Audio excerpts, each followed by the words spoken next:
মদিনার পার্শ্ববর্তী একটি এলাকায় একজন মহিলা মৃত্যুবরণ করলে অপর এক মহিলা তাকে গোসল দিতে লাগলেন।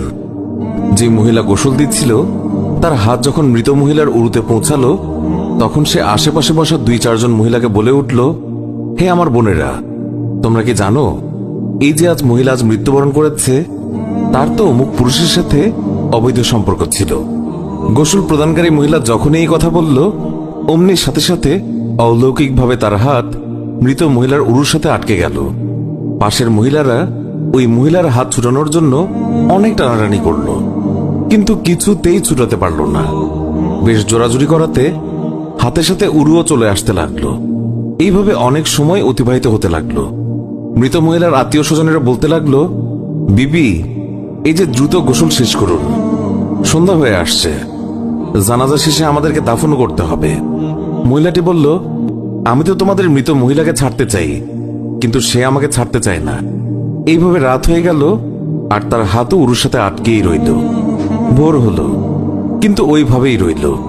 তখন সমস্যার জটিলতা দেখে মহিলার পরিবারের সদস্যগণ উলামায়ে কেরামের কাছে গেলেন এবং একজন আলেমকে বললেন, মৌলভী সাহেব, একজন মহিলা অন্যজনকে গোসল দিচ্ছিলেন, তখন তার হাত মৃত মহিলার উরুর সাথে আটকে গেছে, এখন কি করা যায়? তিনি ফতোয়া দিলেন, ছুরি দিয়ে জ্যান্ত মহিলার হাত কেটে দাও।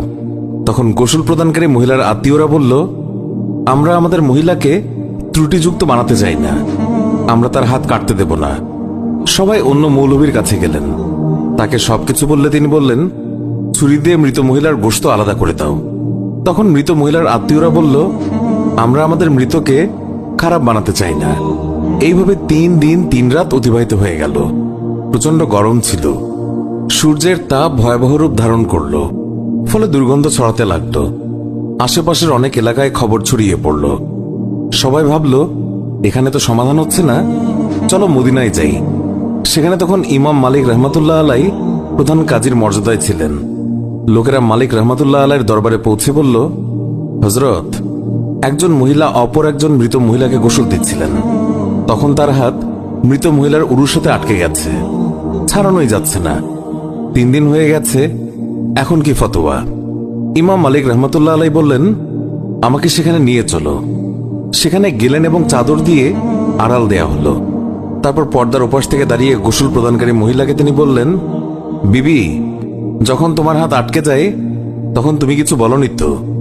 মহিলা বলল, আমি শুধু এইটুকুই বলেছি, এই যে মহিলা মৃত্যুবরণ করেছে তার তো অমুক পুরুষের সাথে অবৈধ সম্পর্ক ছিল।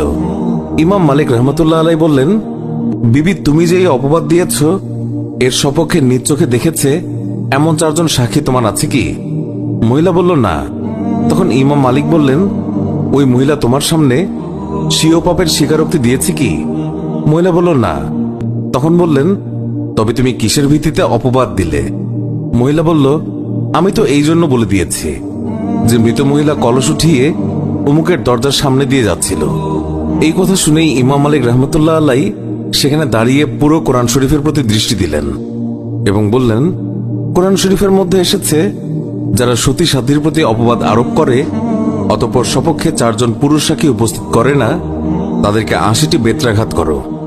সূরা নূর আয়াত 4।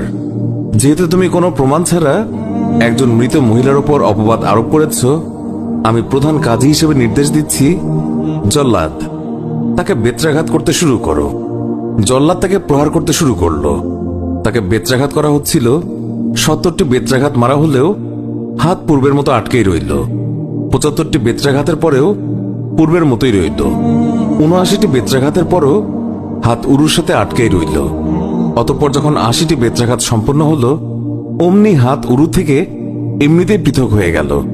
আল্লাহ আমাদের সবাইকে হেফাজত করুন, অন্যের গীবত গাওয়া থেকে মুক্ত করুন, আমিন। আল্লাহু আকবার। আল্লাহ পাক আমাদের সবাইকে হেদায়েত দান করুন।